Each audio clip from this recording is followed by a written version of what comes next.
Greetings, Terrarians, Khaios here. Welcome back to the Pylon Themed House series. I wanted to apologize to everybody that's been waiting for the continuation of it. You all know about the issues that had caused my hiatus last year, and when I started releasing videos again this month, I needed to focus entirely on Terracore for a while so that the YouTube algorithm could pick up on it. Since that series has been performing so well, I'm going to start putting other videos back into the mix, starting by continuing this series. When we left off, I had built themed houses for the cavern, ocean, desert, forest, and snow pylons. Today, I'm going to be building the jungle pylon. And if you're wondering, once this series is done, I will be providing a world save so that you can play along in the world with pre-made houses for all of the pylon biomes. So let's head into the jungle. The jungle pylon is a teleportation device that will send you from one pylon to another by right-clicking and choosing where you want to teleport on the map. It can be purchased by a happy NPC that lives within that biome. Since the Witch Doctor, Dryad, and Painter all love the jungle, these are great picks for allowing you to purchase this pylon, so long as you don't house any nearby NPCs that they hate. So avoid moving the nurse, golfer, angler, cyborg, or truffle nearby. All pylons, with one exception, require a specific biome with 2 nearby NPCs to function. Obviously, the jungle pylon needs to be placed in the jungle with at least 2 nearby NPCs to function. I scouted out the jungle and I found a relatively flat area to build in, right over the entrance to the underground. I'm liking the idea of having this pit in the center, maybe with a rope bridge suspended overhead. I'm going to start by doing some landscaping around where I plan to build. While I like the pitfall, I'm going to update it with a better shape and different material palette. I would use some stone in this build as it looks good with brown moss, and I may still in some segments, but when stone is placed against mud, it takes on a very rigid texture, unlike how it looks when it's blending with dirt or clay. I'm going to try avoid this texture as much as possible, so I'll be using sandstone in place of stone as it doesn't blend with mud. Then I can fill in the gaps between the two with walls to help emulate a blend. Alright, so my camera account was accidentally set to the wrong mode. I've been testing out recording shorts for YouTube, and I might be uploading those in the next few weeks just to test it out. But I forgot to change the camera account to normal mode, so none of this ended up getting recorded. It was just recording a small segment of the screen over here. However, I've done the initial landscaping bit, and mostly what we have here is some stone, some sandstone, some sand, blending it all together. I built a small tree here where the 2 trees were. I made a small little waterfall pond area, and this leads to the underground jungle.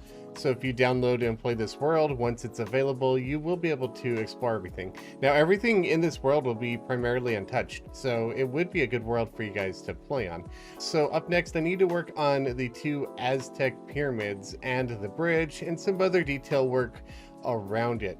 And I'll make sure that my camera account is actually in the right mode this time, so I actually capture my footage. Again, sorry about that. I start the build off with a rope bridge made out of living wood platforms so that you could still fall through it if you need to go into the underground, some vine rope painted lime, and some palm wood and ebonwood fence, both of them painted brown. It's a fairly straightforward bridge design. As I said, I wanted to have 2 houses in this build to be inspired by the Mesoamerican pyramids, though admittedly much smaller in scale. As we're in the jungle, I want everything to feel worn, ragged, and overgrown. Because of this, I use a fair bit of gray painted green brick from the dungeon, as it is a really nice weathered, cracked texture to it. To achieve the look of the blocky steps with the sloped stairs, I used the darker shadewood fence with gray paint between the angular levels and the stone platforms. This helps make it look further in the background. I considered actuating the platforms to match, and while I do think it would look better, you would be unable to walk up them smoothly, so I decided against that detail.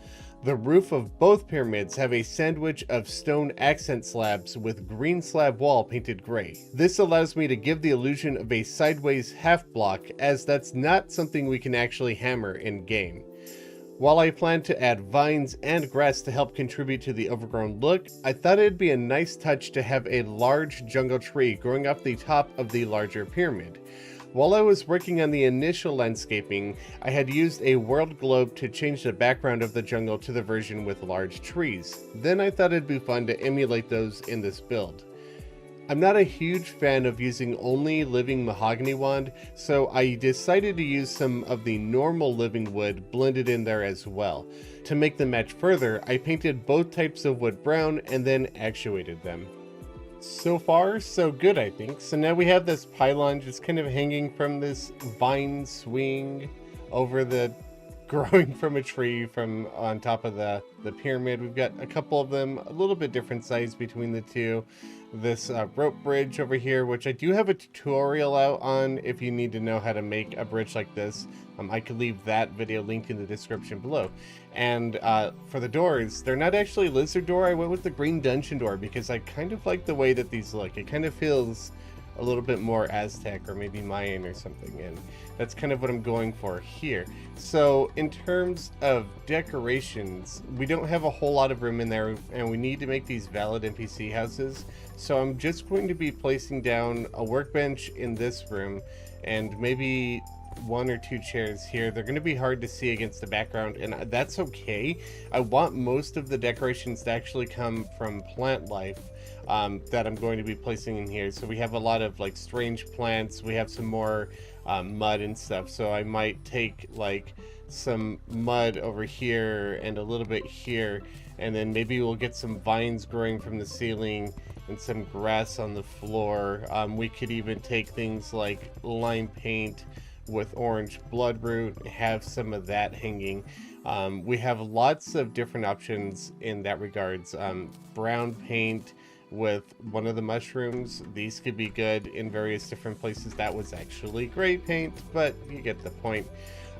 So we're going to be making these look very ruined by adding bits of mud and grass and everything. But before we get to that, we do need to make sure that everything's a valid NPC house. And I think just putting a little torch in the window there would look good. And then over here, maybe we'll have a full table and a couple of chairs, since this place is a little bit bigger.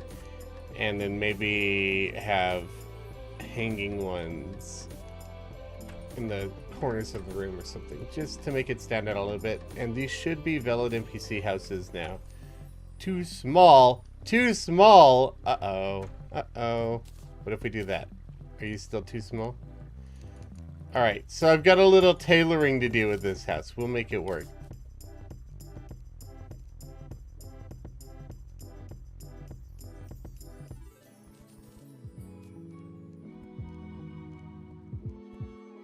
There we go. A little bit better. I had to obviously adjust the depth of this so I didn't have to stretch the entire building out to the left or the right. I kind of miscalculated there. I thought it was the minimum space needed, but that's okay. We've got that working now. So up next, I'm going to work on placing all of the vines and all of the plants and get this looking really good. And then I'm going to unpause time since we're in journey mode here. We're going to unpause time. We're going to speed it up, get time rolling, and get some of the grass growing in various different places, get some trees growing, and then the build will be done. So the next time you see this, it should be the final version. And now the build is done. I decided to use quite a bit of the furniture outside as just little maybe crumbles of ruins or statues or trinkets. Like we have a bathtub over here, a table with some lights on it, or even a toilet. This is the lizard toilet. It just looks like a little idol or statuette or something, and I thought that would be a nice detail to have scattered around the build. But I've added a bunch of vines, given time for all the grass and stuff to grow in. We've added some strange plants around, and everything is looking pretty good. I guess the only thing that's left to do is to move the NPCs in.